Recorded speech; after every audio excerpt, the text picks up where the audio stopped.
By the end of the Korean War in 1953, 70% of the 7,190 U.S. prisoners held in China had either made confessions or signed petitions calling for an end to the American war effort.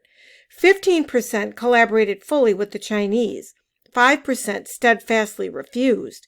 The American performance compared poorly with that of British, Australian, Turkish, and other UN prisoners, among whom collaboration was rare, even though their poor treatment was the same. Worse yet, a number of the prisoners stuck by their confessions after returning to the U.S. They did not recant as soon as they returned home. American leaders were at a loss for how to explain this. Edward Hunter's explanation was that the Chinese had somehow brainwashed these POWs, and this seemed to fit. The prevailing question then became, how did the Chinese do it? What methods did they use? Could these methods be copied in order to teach U.S. captured soldiers to resist brainwashing?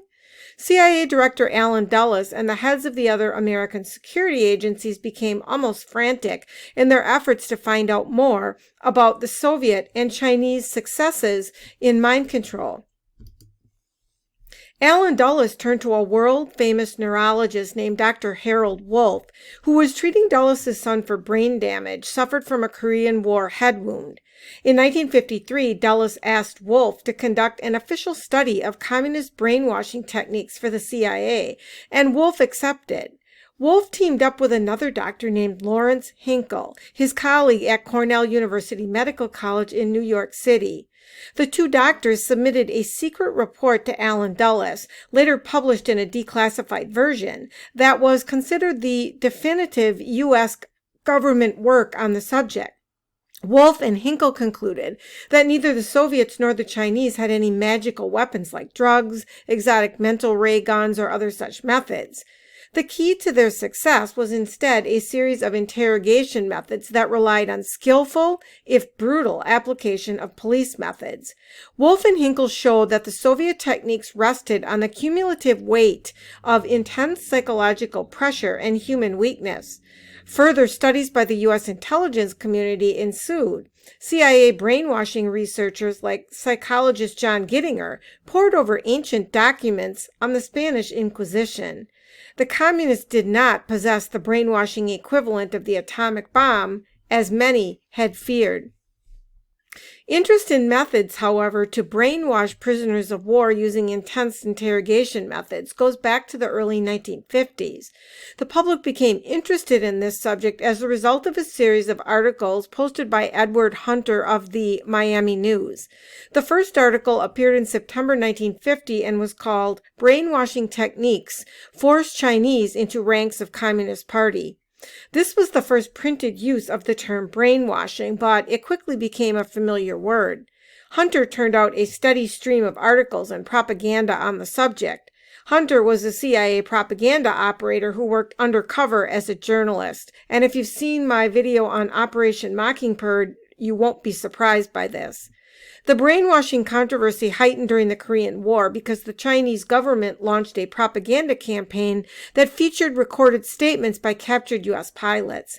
The captured POWs confessed to various war crimes, including the use of germ warfare. Edward Hunter printed in one article that he saw in the confessions proof that the communists had techniques to, quote, put a man's mind into a fog so that he will mistake what is true for what is untrue, what is right for what is wrong, and come to believe what did not happen actually had happened, until he ultimately becomes a robot for the communist manipulator. What started as an investigation then into Soviet and Chinese brainwashing methods took a detour.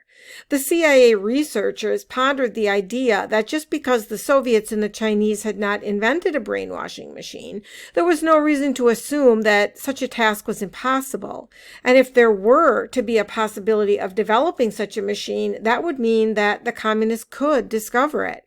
This meant that in the interest of U.S. national security, the U.S. needed to invent such a machine first. Thus was born the elaborate CIA brainwashing program MKUltra. MKUltra was essentially a continuation of work that began in Japanese and Nazi concentration camps, and it was roughly based on those experiments. The CIA actually hired the vivisectionists and torturers who had worked in the camps to provide information on how they conducted their experiments and what they found out.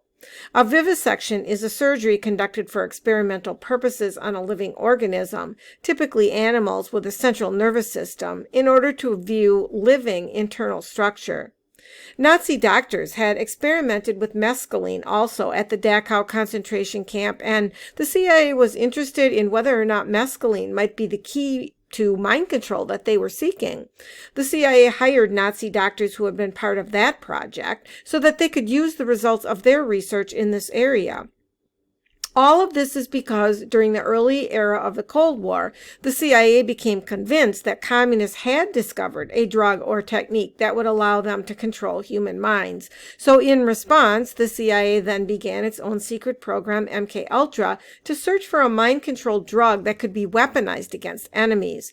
The scope of the project was outlined in a memo dated January 1952 that stated, "Can we get control of an individual to the point where he will do our bidding against his will, and even against the fundamental laws of nature, such as self-preservation?"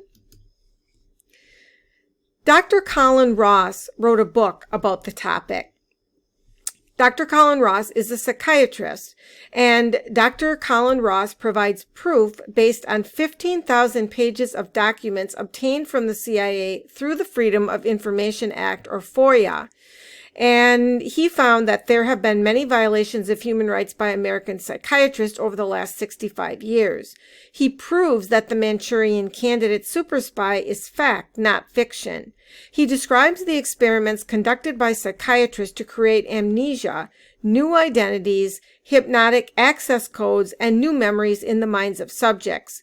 The funding of the experiments by the CIA, Army, Navy, and Air Force is proven by the CIA documents and the doctor's own publications.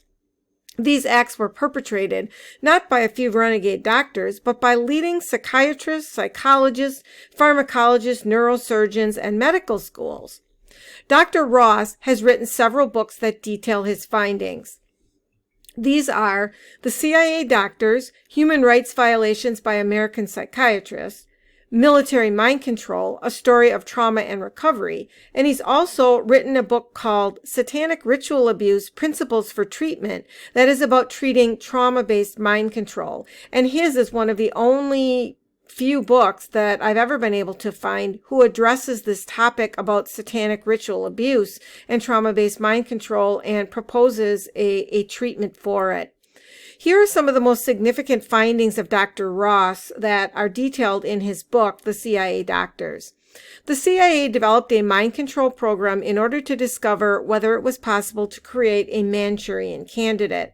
A Manchurian candidate is described as a person who is, or is believed to be, brainwashed into becoming a subversive agent, especially an assassin. Mind control programs were conducted by a network of doctors that included the leaders of psychiatry in the major medical schools, including the Department of Psychiatry at Johns Hopkins University. The network of doctors involved was extensive and the experimentation highly unethical. Dr. Ross gives his own definition of Manchurian Candidate. He says it is an experimentally created dissociative identity disorder that meets the following 4 criteria. 1, created deliberately. 2, a new identity is implanted. 3, amnesia barriers are created. 4, used in simulated or actual operations. And the earliest program was called Operation BLUEBIRD. It was subsequently renamed Operation ARTICHOKE in August 1951. These 2 programs included the creation of amnesia, hypnotic couriers, and the Manchurian Candidate. The artichoke techniques were carried out in 3 stages. 1, false memory was introduced into the subject's mind without his conscious control of the process. This took about 15 to 20 minutes. 2, the procedure was repeated over 40 to 45 minutes. And 3, the procedure was repeated again with added interrogation techniques applied as well. The following techniques were used: medications, including barbiturates, amphetamines, and scopolamine, hypnosis, interrogation, and the deliberate introduction of false memories of the procedure. The subject was told that part of what he remembered was actually a dream. This resulted in confusion on the part of the subject and a vague and faulty memory of events. Those who were subjected to artichoke operations were often given new identities and hypnotically implanted codes and triggers. An untitled document dated 7th of January 1953 describes the experimental creation of multiple personalities in two 19-year-old girls. The CIA used a series of hypnotic sessions on the girls, and the document stated that it has been shown by experimentation with these girls that they can act as unwilling couriers for information purposes, and that they can be conditioned to a point where they believe a change in identity on their part, even on the polygraph. Another document relays information about another case of hypnosis being utilized to create a false identity in a subject. It says, a CIA security office employee was hypnotized and given a false identity. She defended it hotly, denying her true name and rationalizing with conviction the possession of identity cards made out to her real self. Later, having had the false identity erased by suggestion, she was asked if she had ever heard of the name she had been defending as her own 5 minutes before. She thought, shook her head, and said, "That's a pseudo if I ever heard one." Apparently, she had a true amnesia for the entire episode. As Dr. Ross notes, the creation of new identities and the detection of foreign agents with hypnotically programmed new identities is mentioned numerous times in both Bluebird and Artichoke documents. The mind control doctors who experimented under Artichoke used many methods besides hypnosis to create amnesia in their subjects. These included drugs, magnetic fields, sound waves, sleep deprivation, and solitary confinement. The subjects were then often used as couriers of information. They were trained to enter a room or building, memorize information, exit, and then have amnesia regarding the entire episode. A handler would then retrieve the memorized material by utilizing a previously implanted code or signal. The amnesia of the subject would not be disturbed. Dr. Ross uncovered examples of studies titled "The Military Application of Hypnotism." In these studies, hypnotic messengers were created who were highly hypnotizable. They were sent to foreign countries to deliver messages. Afterwards, the subjects were interrogated to investigate whether or not amnesia barriers that had been put in place could be breached. Interrogation methods to be used included, quote, use of his wife, girlfriend, alcohol, amytal, or even physical duress, end quote. Who were the people that perpetrated these experiments? Included were physicians and psychiatrists who were professors at prominent medical schools. These individuals had top secret CIA clearance. Cover was also provided for the physicians who participated in the interrogations. One document says that, at the present time, the use of a carefully laid-on medical cover to obtain either a narco interrogation or narco-hypnotic interrogation appears to be the best weapon presently available. It is not necessary to go into details as to how this is done, but experience indicates it is our best technique. Another document discusses the use of electric shock to the brain in order to create amnesia. Hypnosis was then used to amplify the results of the shock treatment. The document dated December 3, 1951 says this: immediately after the conference on Friday, 30th of November, 1951, and then the name is whited out, succeeded in finding, and then whited out, and the writer discussed electric shock devices and certain related matters from about 3:30 to 3:45 with name whited out.